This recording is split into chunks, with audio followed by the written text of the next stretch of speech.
Hello, everyone. Thank you for joining us. My name is Amber Goodwin, and I'm the artistic director here at the Regina Folk Festival. And it is my honor to be presenting an artist talk today here with the Dunlop Art Gallery in the Community Commons Room of Regina Public Library, featuring TEKE, 2023 Regina Folk Festival artist. So welcome. As we begin, I'd like to take the time to acknowledge that we here at the Regina Folk Festival are on Treaty 4 territory, home to the Anishinaabe, Nehewak, Dakota, Lakota, and Dakota peoples, as well as the home of the Métis Michif Nation. And TEKE are our guests today from Jajalke and Ganyakahaga, a place which has long served as a site of meeting and exchange among many First Nations peoples. And we're really excited to have them here in Regina today. So thank you so much for being here. Thank you everyone for being here. Thank you for the opportunity. This is something we want to do more of. Yeah. Because it's one thing to be on tour or playing shows, but it's nice to, have a conversation with people in the local communities. So thank you. Absolutely. I know there's a lot of people here who are themselves guitar players and really big fans. So I just want to tell everyone that there's an opportunity to ask questions at the end of the talk today. So very specific gear question. Yeah. That's right. So start typing them into your phones. We will have questions at the end of the conversation today. There are people tuning in live online right now. So if anybody has any questions for the artists, please type them into the comment section of the live stream, and questions will be answered near the end of the discussion this afternoon. And Eric will give me a little time check there in the back. Thank you so much, Eric and Tom from the Dunlop for helping out. Amber, do you think we can ask questions too about Regina and stuff? Yes. Yeah? Yes. Maybe at the end, just a few questions. As long as I'm not the only one who has to answer them. Yeah. People from the audience. Yeah. Cool. Well, I'll tell you a little about I'm going to tell everyone here about your band, and then we'll talk more. So TEKE is a Montreal-based Japanese psych-rock group composed of guitarist Serge and Hidetaka, and Mishka and Ian and Yuki, the flautist, and Maya, vocalist.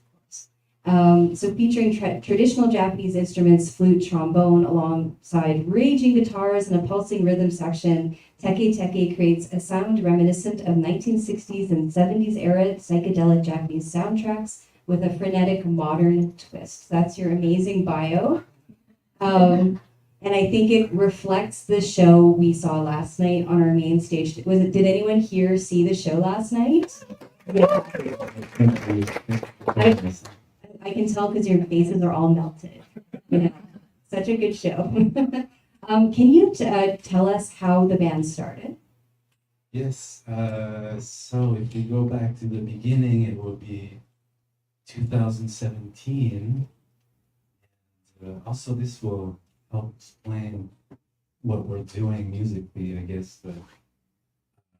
We started out as a tribute to a Japanese guitarist, Nakauchi. I don't know if any of you are familiar with him. He was yes? No? Yeah. Anyways, he was a kind of a guitar legend in Japan. He just passed a few years ago. And a funny fact too is that the first show we did, it was just a tribute to him. And we didn't know if it was going to be a one-off. Also, we were a six-piece at the time. Maya wasn't there. Well, she was there, but she was in the audience dancing. So it was fully instrumental. Maybe I should talk about Takeshi Terauchi a little more. So he was basically the answer to the Ventures. The Japanese answer to the Ventures. When the Ventures played Japan for the first time, I think was it in the 60s? Yeah, if you want to add, because it was here, we have a teacher, a Japanese teacher here with us. Thank you. So yeah, in the 60s, after the before there was the rockabilly era in Japan. So the young people were dancing rockabilly. And in the 60s came the surf rock. And, with the ventures, a lot of Japanese were influenced to play those kind of music.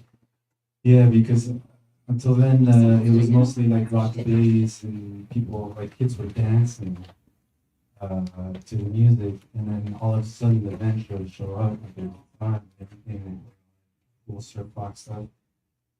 And then all of a sudden, like, the kids wanted to do more than just dance, they wanted to play electric guitar. And then that's when all the guitar companies and stuff, they just started making like cheap versions of like monsters.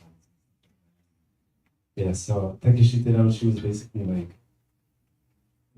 the main, like he was really badass, and he started doing, and maybe you can develop on that, but he started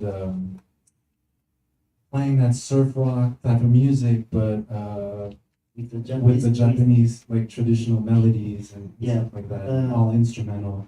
Actually, his mother was a teacher of a master teacher of shamisen, traditional Japanese instrument. It's like a banjo, and he's playing like a banjo, the shamisen, the electrical guitar. And his father had electric shop, and his first guitar he made himself, electric guitar from a guitar that he took some pieces on the shop, and he made by himself a prototype of electric guitar. Yeah, he would build his own equipment, even like reverb units and stuff like that. And, yeah, so he was kind of a legend, a guitar legend in Japan. And so to go back to TEKE, the first show we did was in 2017, and it was a tribute to him. But then that night, magic happened. Yeah, because we played his music with a different approach, different energy, different gear, obviously. Instrument also, different instrument with trombone, flute, and some gear that they didn't use to play at that time. And we had like a punk approach, energy. So we had already our own sound that was quite different from the original Takeshi Terauchi sound.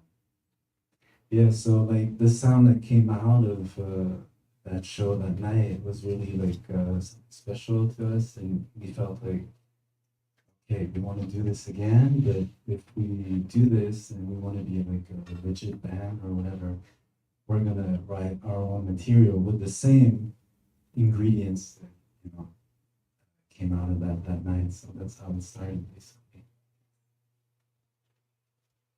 And Maya, you were there that night.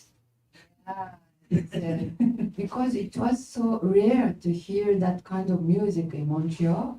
So I was so surprised, and I love that kind of music. So like I couldn't believe that people react so much, like, oh, we share this kind of same feeling, like a very Japanese old style that my parents were listening.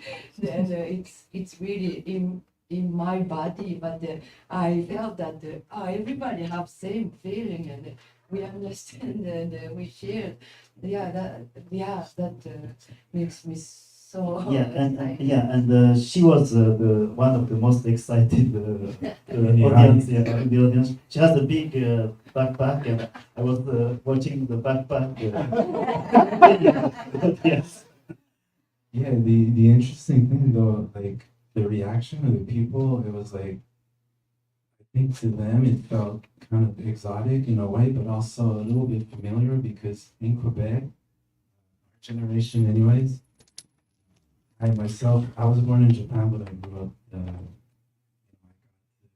Quebec.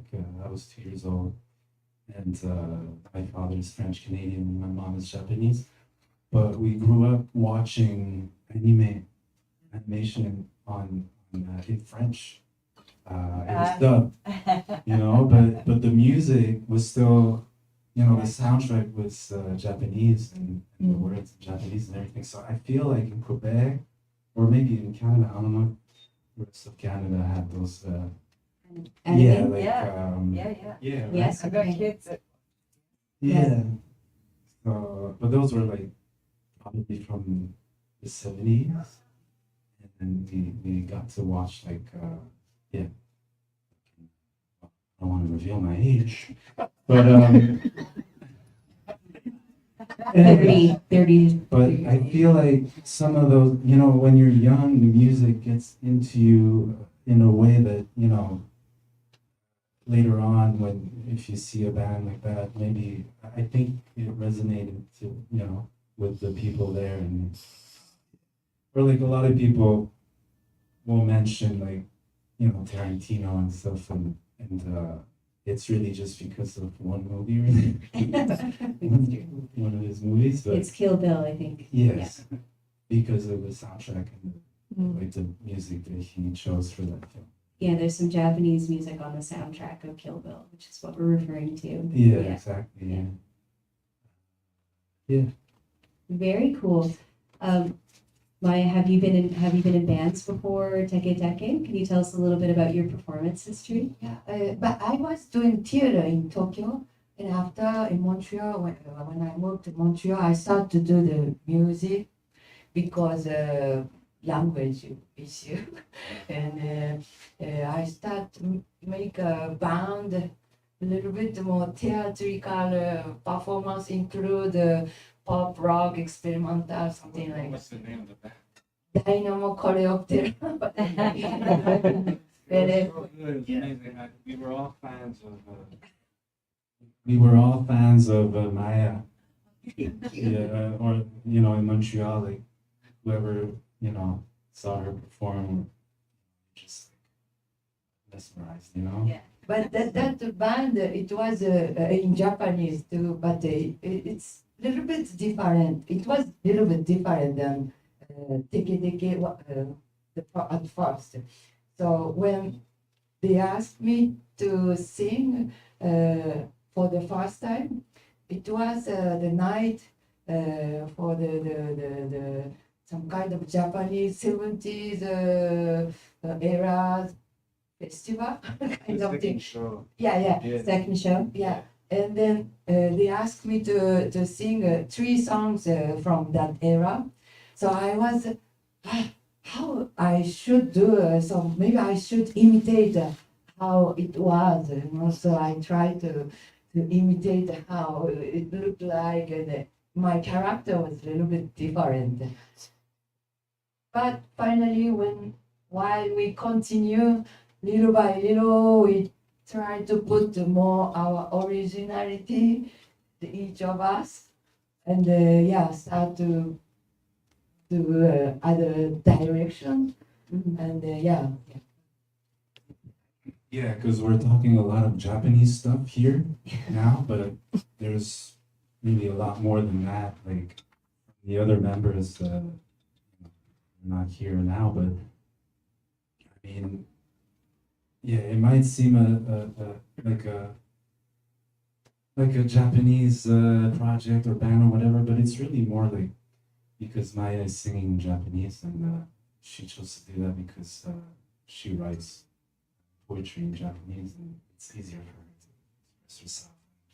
And it works well with the music, but with everything that the other members are bringing is, you know, it's like the trombone player Etienne is really into Bulgarian music, and he brings a lot of that influence, and Mishka, and it's really like, you know what I mean, like more than just like a Japanese project. Absolutely. Yeah. Thank you for sharing that. Yuki, can you tell us a little bit about your performance history as a flautist? Okay, so I'm very different from Maya, but I started really classical education from piano at 4, and then at 10 I started to play flute.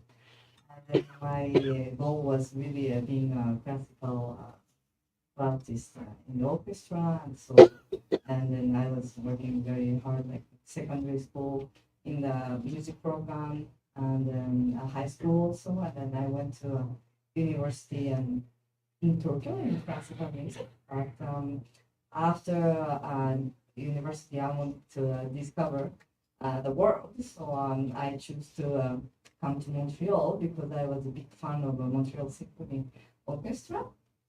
And then, but after I entered Conservatoire de Montréal, a very school that teach classical music. But after graduating that school, I was interested to Japanese traditional music because I was often asked about Japanese traditional music, or mostly by a composer because composers were very interested in Japanese traditional music, which had very special effect when we see from a occidental ear, like the bending sound. It's not like scales, do re mi fa sol la si do, but in the old Japanese song, there was like 7th centuries already. We had a so-called like gagaku ensemble. It's like one of the oldest orchestra in the world. And in that orchestra, they were using instrument like oboe, but which could bend the pitch very. So those effects were very appreciated, and then they're like surprised. Lots of composers, Western composers like Debussy and Hadel. So my composers friends were very interested to Japanese music, but I didn't know about my own culture music because I was so into classical music, like I wanted to study much, but I was a little bit ashamed about not knowing my own culture, so I started to by studying a little bit Japanese shinobue, that's a bamboo flute that I play with TEKE. And then I went to study with my teacher in Japan, but he knew how to play other instruments, the banjo, Japanese, like Terauchi, mother, and then he played the shamisen. So I said, why not? I would like to learn that also, and then I went to learn that instrument, and then also he knew how to play koto, which was a Japanese harp, 13 strings chord, like it's 2 meters, like a horizontal harp. So I studied that. So that was like 10, 15 years ago. So I started to a little bit do Japanese music, and then also doing concert with the orchestra as a substitute. And then that's why I think we met Serge. He asked me to do one of his film music with the Japanese instrument. So where I was going, I forgot. But I do both. Basically, Yuki can play anything. She's being very modest, but yeah, she plays the koto, shamisen, keyboard, shinobu. But yeah, we worked on the film because I do some film scoring and TV music. So on the side of well, we knew each other already, but we worked on the film together. And then yeah, if we go back to 2017, also I had I wanted to, after having toured with this artist Bugat and Ian and trombone player Etienne for like 3 years, I wanted to focus on my own stuff, and I had an idea for the tribute, and also I wanted to start a project that was more like experimental and noise and inspired by horror, Japanese horror soundtracks. But basically, TEKE became kind of like both of was put together. And so I approached Yuki and Kide and everybody else, and yeah, so we got together. Yeah. And Yuki, like, you just sing something and she'll play it in the instrument. We're gonna test that out. You mentioned that you do scoring work for film, and anyone who's seen the show last night would probably say that it was a very theatrical, very like storytelling sort of show. You know, the songs are very purposely sequenced, and there's a lot of drama and like a ebb and flow of emotion, sort of thing. So I was wondering if you could tell us a little bit about what the story is of your new album, Hidetaka. It's your second full-length album. Well, maybe you want to start with the title, the album title. Hidetaka. And why? The album. Hagata means the marks of a bite mark, and because of, like suddenly we are watching the cloud on tour, and we saw that one cloud looked like a bite mark on it, and oh, actually Hagata is very deep theme, I felt, because we don't know who did that, but we see actually somebody did that, and maybe like I don't know, he wanted to eat, but maybe just hiding and secretly, and he hugged it, and Yeah, it's like something that's there and not there. yeah, Because but the chunk isn't there, but you can see that there was a chunk because of the marks. yeah, so So that to like us, prove was that very deep. yeah.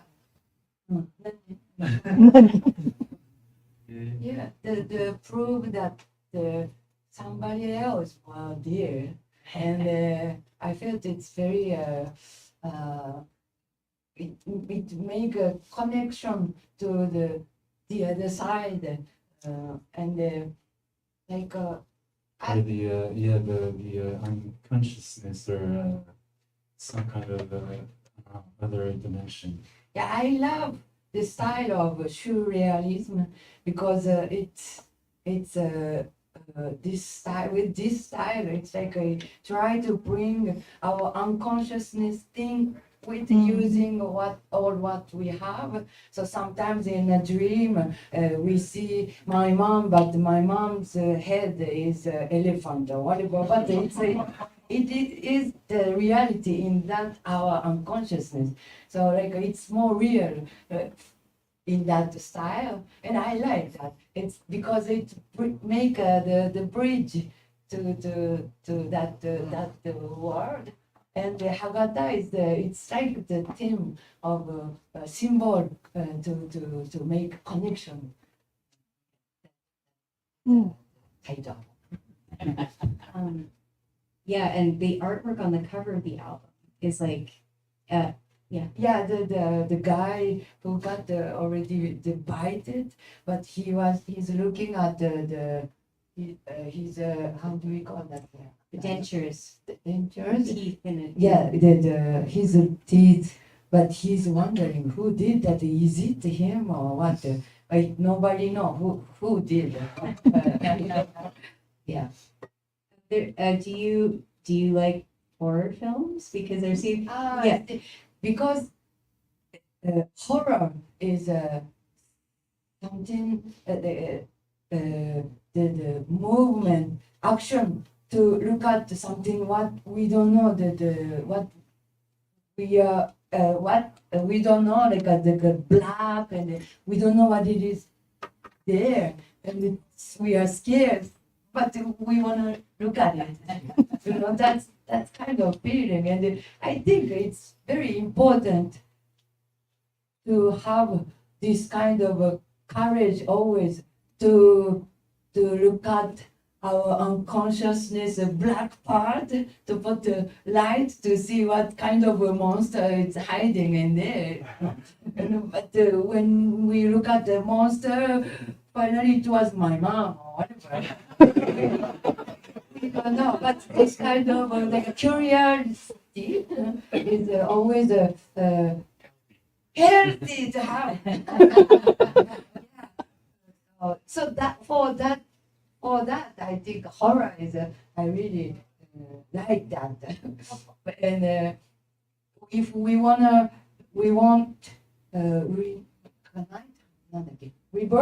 rebirth something, we need to destroy like at first to go another stage.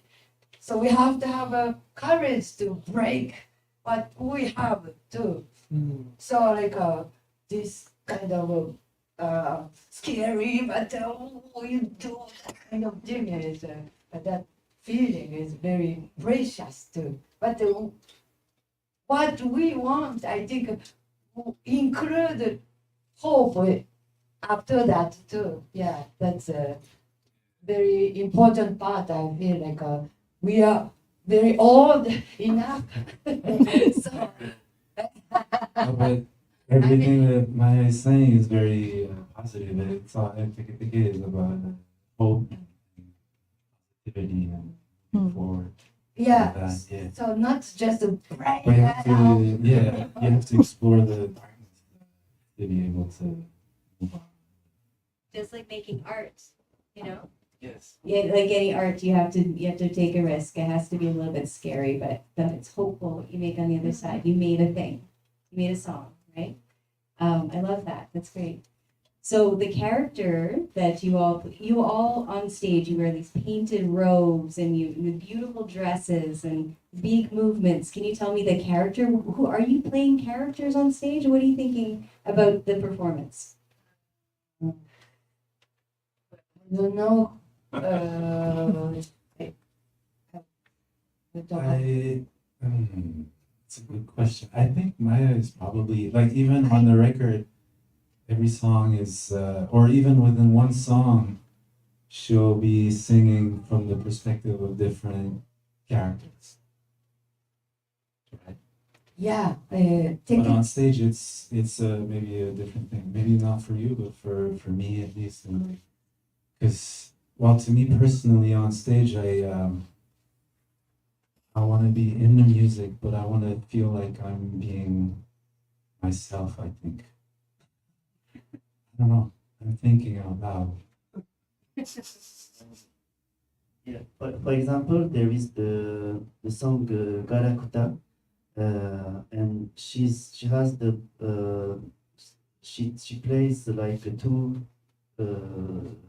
different character, the TV presenter and also all the ghost mask. So in I can see for me in one music you can play some you can change a lot of character in one song, or sometimes all the song is just one character. yeah, and actually, TEKE song, how we make it's like often it's coming from his idea, and after with all other musicians like mixed up and everything, and then after I try to see what kind of story in that, and when I hear the music very often, because he's working for the film or music too, and it's very dramatic already. The music has so many stories already, so it's so easy to bring the story, and I always try to bring the story, but it's not just to put like something.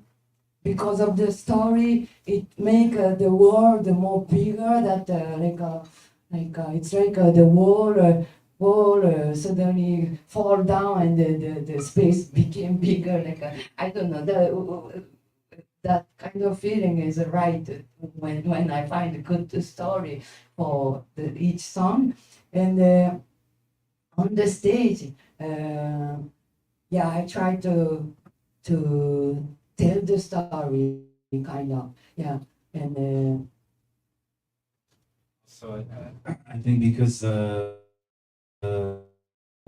we're singing in Japanese, there's a lot that Maya will do physically with her body on stage to kind of like express something to compensate for the stuff that people might not understand through the lyrics, and also with the visuals, with the artwork. And yeah, but at the same time, I tried not to be too much logic to explain something because anyway, the music is the core. So like the dynamism, dynamics, and the drama of the music is the core thing, and the trance feeling is very important too. So like something that is spontaneous, is the coming out, the movement or whatever. It's very important than just explain what kind of story and after maybe sometimes it's not important. So like it's the balance is very important. Thank you. Yeah. Eric, how are we doing for time? Good. We are 30 minutes in, so 15 minutes till Q&A. Can you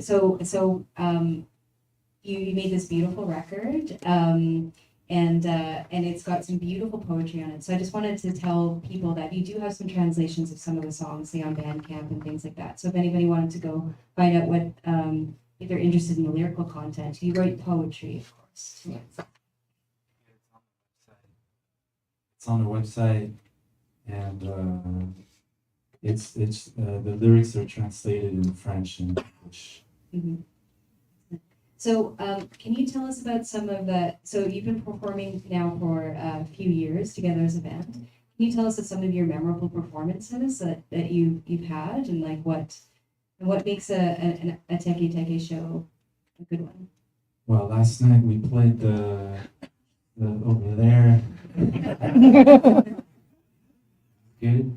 Last time we were here too at the Artesian. Artesian. Yeah, that was cool too. Was anyone here for the Artesian show? Yeah, for sure. Mhm. It's a nice. It's like a church, right? It's a renovated church. Yeah, That's yeah. correct. But memorable shows. Ooh. Yeah, this is a very funny story. We had it was in the end of October, and there were a zombie walk in Montreal, they have an event called the Zombie Walk for Halloween, and it was a few years ago. Alan did zombie walk. What? Oh, here. Oh, they have that here too. So It's a yeah, thing. so people are expressing zombie, and they have to walk. They do a parade, yeah, All right. on St. Catherine Street, and then Yeah. they go. Wow, they're supposed to move very slowly as Yeah, as a zombie. a good zombie would, slow, right? And then move towards the stage, and Yeah. then we were like So just standing by, getting ready to play. and so we were doing our makeup of the Halloween, but that day it was very cold, so the zombie had walked very quickly, so so we had to go on stage with hard makeup. That was scary a little.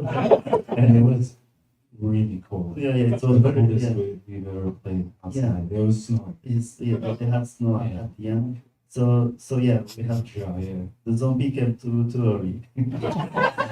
that's funny. Memorable one. Yeah. You. I mean, I Every don't know. show is Every show is memorable. And yeah, we're just we feel blessed to be able to play shows at all, anywhere. So every show is memorable. So, I'm not sure if it's a band or if it's just you, Serge, who was just recently featured in Guitar World magazine. Is that correct? Both of you? Wow. Can we get a round of applause, Guitar World?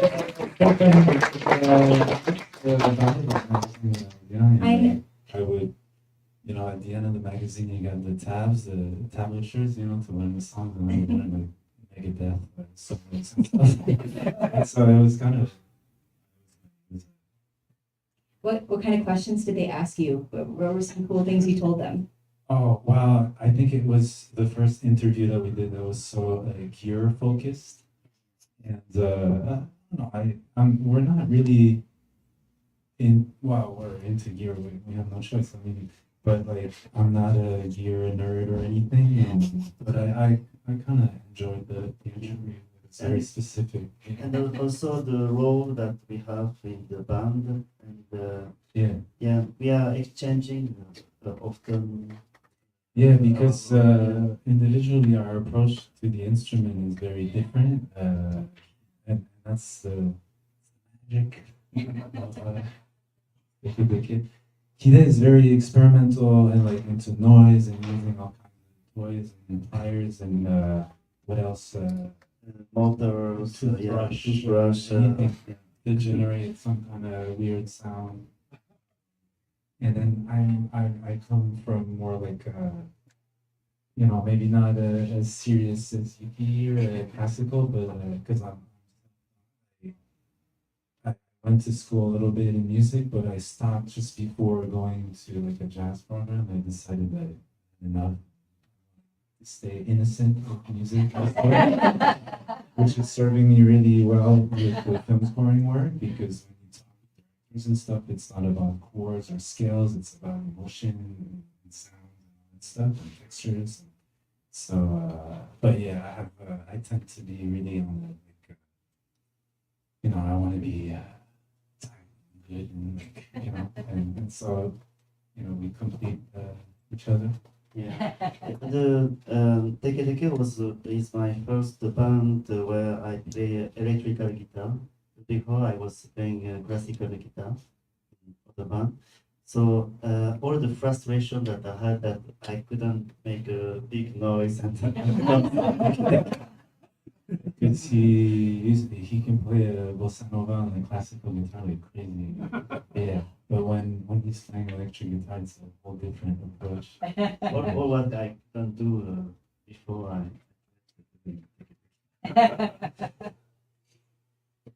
So your gear list for Guitar Magazine was then like a toolbox of needle nose pliers and stuff like that. I saw those up on the stage last night. That's great. That's on your your gear list on your tour writer. So in terms of films and emotional, do you have films or books or art that you want to recommend? We're being hosted by the Dunlop Art Gallery. And there's a theater in the basement. Everyone here loves all kinds of art. And yeah, what are your favorite films? Yeah, I want to mention a film by Japanese director Terayama Shuji, or Shuji Terayama. His film Pastoral Hide and Seek. Pastoral Hide and Seek is an amazing, really kind of psychedelic film. I don't know how to describe it. But I've seen it on YouTube for free and with English subtitles and also HD and everything. So yeah, Pastoral Hide and Seek by Terayama Shuji. And any films or art or musicians that you love right now? Anyone that you're a fan We of? just saw Beau is Afraid. Have you seen that film, Beau is Afraid, by Harry Swallow? Yeah, we did Midsommar and Hereditary. I can't Beau bring is myself Afraid. to watch those yet. It's crazy. It's amazing. Yeah, Visually. visually everything. It's like I mean, we got out of the theater feeling like we had taken a lot of drugs. So yeah, it was pretty powerful.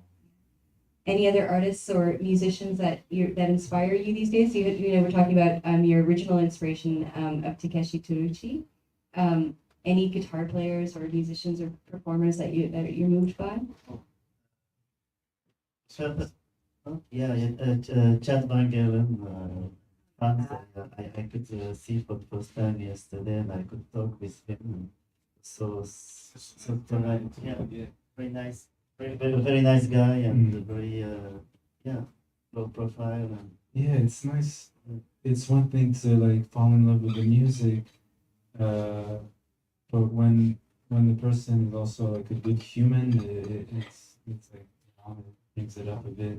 I know I'm not gonna mention names, but there's one person that makes really amazing music. He's a genius, but he's not a good human. He's a bad person.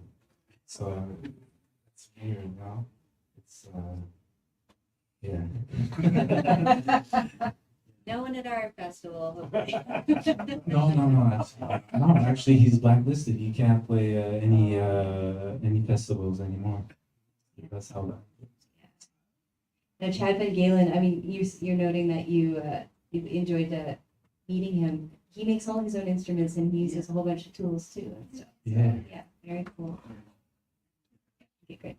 I think now it might be a good time to take any questions that there might be in the audience or online via Eric and the internet.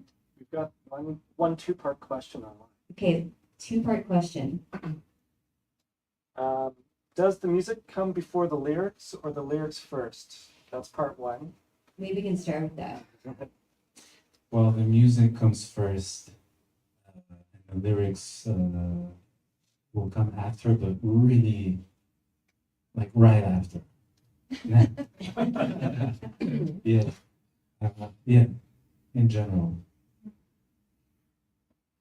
But at the same time, like for example, the Kaikiju is talking about the whale, the girl who lost her place, or she jumped into the mirror and she became whale, and the swimming as a big whale. That's the story. But like while we are making song, I had that kind of image. Then when I say this, it influenced more to the music too. Like I don't know, he tried to find the noise, like where voice, like that kind of thing. Yeah. What's the second half of that question? Does it depend on the song or who brings it to the band? Does it depend on the song or who brings it to the band? Yeah, maybe we answered I it. guess, yeah. Well, I think even most of the time I'll come up with just the little chunks of music, and it will inspire Maya to write about something, and then she'll tell me about it right away, and then feel it as well, and then we'll just develop on that. So it's like, or sometimes I do come up with the music, like some riffs, whatever, and I'll just tell her some keywords or themes, or and then she, oh yeah, write stuff, and then that's it. That's what the song is about. Yeah. Are there any other questions? Are there questions online? Okay, there's a few. All right, this is the first one I saw. Well, thank you for all your comments. I was just wondering if you could compare and contrast how is your music reflected in present-day Japan, and how has Montreal influenced your music? So how is it reflected in Japan, current day Japan, and how is Montreal reflected in your music? I'm just repeating that for our online listeners. Yeah, like when we started this band, I knew that Japan would probably be the last territory where we would go tour, for instance, just because the music market in Japan is very kind of weird. In Japan, 80% of the music that people are consuming is local and very, very mainstream, big local artists, and the other 20% is huge artists from India. So, well, that's one thing. I think also one of the barrier is that we are singing in Japanese, And for Japanese people, it is not exotic because we are singing in Japanese. So Singing in Japanese, but also not from Japan. from Japan. Coming from So it is very outside. very difficult to go in Japan with all the song in Japanese. And a lot of the Japanese like edgy bands or pop bands, whatever, they tour in Europe, in America, a lot more than in Japan. So, but in terms of with Montreal, we're very much influenced by Montreal, and we feel like we're a Montreal band, like Maya, Yuki, and then we have to acknowledge the other members of this band, Etienne, Yan, and Mishka. I think we only could have met in Montreal, basically. This band, in Japan, you can't band like this. I think it's really like, Montreal is good for that. Yeah. The sound of the band is very Montreal sound. A lot of influence together. Well, not to brag about the city too much, but there's so many amazing artists in Montreal. Just like some of my favorite artists are from Montreal. Just it's like that. So another question here is Stage. I wonder if one person is kind of directing what they're doing with their overall costuming, Yeah. lighting, whatever. a question about the amazing costuming on stage. Whose vision is that? Thank you so much. Well, Maya does all that stuff. Everything we're wearing, what you saw last night, she did by hand with paint. And yeah, it's all her magic. No, but because we didn't have so much budget for that. And yeah, really like, can we do something original? And so we found something very cheap thing, all different thing. But if we painted, it will be more, I don't know, unite and like punk kind of, but yeah. We're getting sign up. Yeah, very much like how the Clash would do in their years, like they would do their own clothes and stuff, and it was really really nice. And it's just we can't wash them. We wash it, we No, we can. We We were tried. scared Yeah. to wash it. We didn't know. I washed it. Our costume, usually we find always from vintage because, yeah, I don't know, second hand, we really wanna, like, I don't know, the new material, extra, or the ecology issue, we wanna find something, everything. Thinking about the environment. Yeah. Yeah, and then I add the fringe to match the color, and because she had that fringe thing, that from my friend just gave it to me, and like we add, and oh, that's so nice. So okay, I should add orange so it will be fit, and it's all improvisation. Yeah. DIY style. There's another question. Just like, how did you get together? Like, were you musician friends or artistic friends, or like it's like because you weren't a band, like, or Yeah, to bring actually, together that? yeah, how we all met and how we got together. Actually, I think I handpicked everybody, if I remember well. I think I was the only one who knew everybody individually, but not everybody else knew each other before this band. But like I said before, I had been touring with the drummer and the trombone player with as hired gun, different artists. And then, but we knew each other because of the Japanese community in Montreal, pretty small, and you know, used to have rocks and stuff like that. Right? So, yeah. And then Hide worked with my mom at the Japanese garden Yeah, of the botanical garden. Yeah, botanical garden in Montreal. Yeah. So he knew my mom before. But I knew before your mom because I was in a group of poetry, Japanese poetry, and your mom also was. And I knew your brother before He you. knew my two brothers. Two brothers, before, yeah. And then I was playing in a band, and you came to see us. Yeah. And we met. And then also because my Japanese is not as good as him, we made a deal at some point. He was teaching me Japanese, and I was showing him like gear stuff and Yeah. and that's Exchange, how yeah. yeah.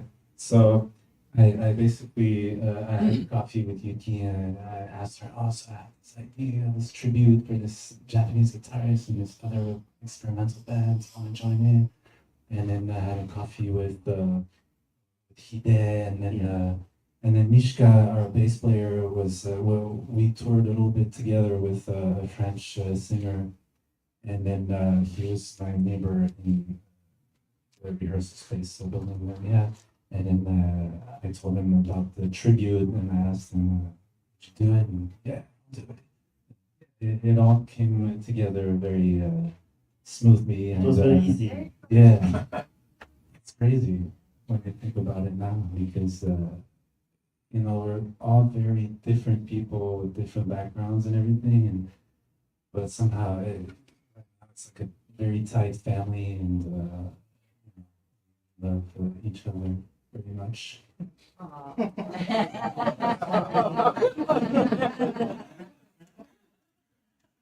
Do we have any other questions from the audience? Yes.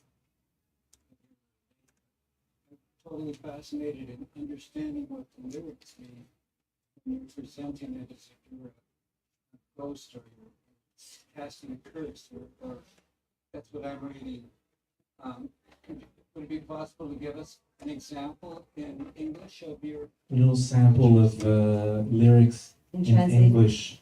Yes, well, I mean, where do we start? We talked about Garakta, for instance, which is a song that's about garbage, or like stuff that, or did you want to explain it? You wrote it. No, but because of my English is not good enough, so maybe that's. Well, basically, she's singing from the perspective of stuff that humans throw away because they're useless or whatever. And so it's like an anthem song, a rebellious song for stuff that we throw away that might still be useful, actually. And then I remember when she wrote it, I started thinking about other things too. And just to me, it's a song about outcasts.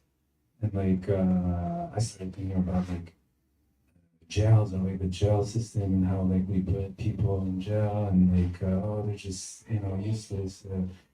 So it started being more about outcasts, and like what we consider useless, and we just rejected from the society and everything. So that's one of them, Garakta.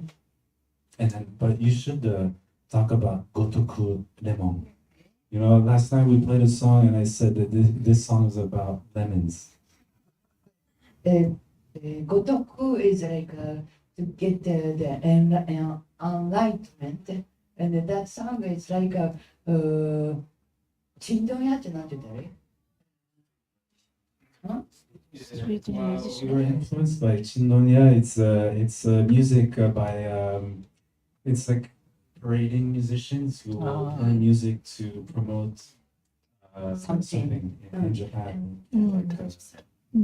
Yeah, and actually it's like we are Chindonya to sell that enlightenment lemon, and with this lemon,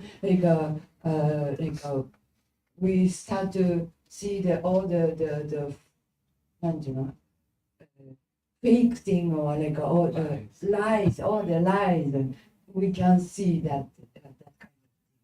Yeah, those two songs that we mentioned we have music video, and it shows well the mood of the song.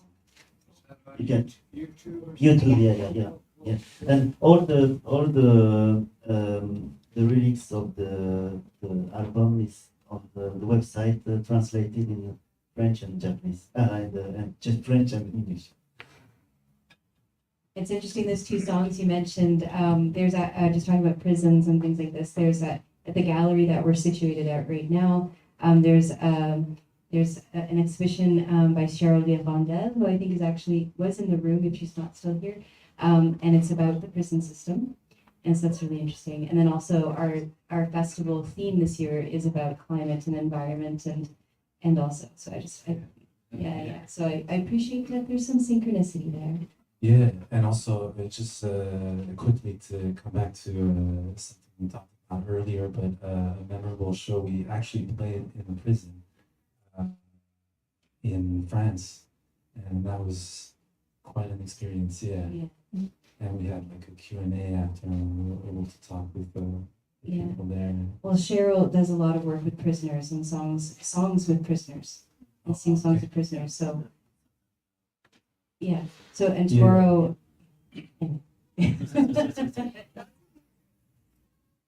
Are there any other questions? Sorry, did you raise your hand? Yeah, I did. Yeah. Yeah. The movement, is that out of something traditional in Japan? Some of your dance moves and the way your character persona that you. Because something Japanese traditional something is it's for me it's really like I don't know, like I have to born in that family and to practice from really like from child, and I could never say that something from traditional. It's too, I don't know. I'm ashamed. I can't say that. But when I was in university for theater, I learned kyogen and like a traditional Japanese dance thing, and like maybe it's just I don't know. I can't say that. It's like too big to, if, or maybe even like pretentious to say that maybe we're taking it from traditional. Anyways, yeah. It sounds like you need to be a traditional dancer, or you need to have a long history in that, right? Exactly, where you're yeah. training for many years to be able to claim that. There, like. Yeah, no, for sure. Thank you, though. Thanks for the question. Hey, can we ask a few questions about Regina? Yeah, I was just about to wrap up, so now's your chance to ask questions about Regina. Yeah. Yes. So, isn't it Regina's birthday this year? I don't Or like, I mean, not Like a birthday, but special- like, isn't it like the 120th? I think maybe next week. Yeah. Sorry, Eric, did you know that? Well, it's I Love Regina Day is next weekend. Okay. I think it lines up with the birthday. It may be, but this place is much older than the colonial history, of course. Yeah, of course, we know that. And I mentioned the name last night, Oskanaka Asastiki, but I heard crickets. As in maybe nobody knew. Yeah. Yeah. And also I wanted to know, like, Regina means queen, right? Yes. Yeah. And what's the whole queen vibe here? Like, how is everybody feeling about? But it's about the Queen Victoria. This is the capital city of Saskatchewan, Yeah, so yeah. I am not from Regina, Saskatchewan. So first of all, heads up, not gonna always get this right, but yeah, I think it's based. It's Latin. Regina is like Latin for queen, and it definitely refers to Yeah. the Commonwealth of which Canada was. Okay. Mhm, mhm. Oh, just some Yeah. questions. Like that. There's some questions. What else? Do you want to ask anything? You can ask me or any of these Anyway, kind people Regina here. Folk Fest is really awesome. Also, I must say, one of the best catering. Good food. Like, man. Like, yeah, a lot of veggie options. And like, I mean, you know, it's not something we take for granted. When we go to a festival and there's like good food, good people, you know, we play better. I really appreciate it, yeah. And it can be anywhere in the world. Yeah. Thank So you thank very you so much. much. We have an amazing team helping out. This festival is this is our 52nd edition. So we've been here for Wow. many decades, and there's a good Second. 52nd, 5-2. Yeah. Well, thank you so much for joining us. Thank you all for being here today. Thank you to everyone online. Thank you so much to Dunlop Art Gallery for the partnership, and to Eric and to Tom and Alyssa and everyone who's been behind the scenes there. And to everyone from TEKE, of course. Thank you so much. Thank you for coming today. Thank you.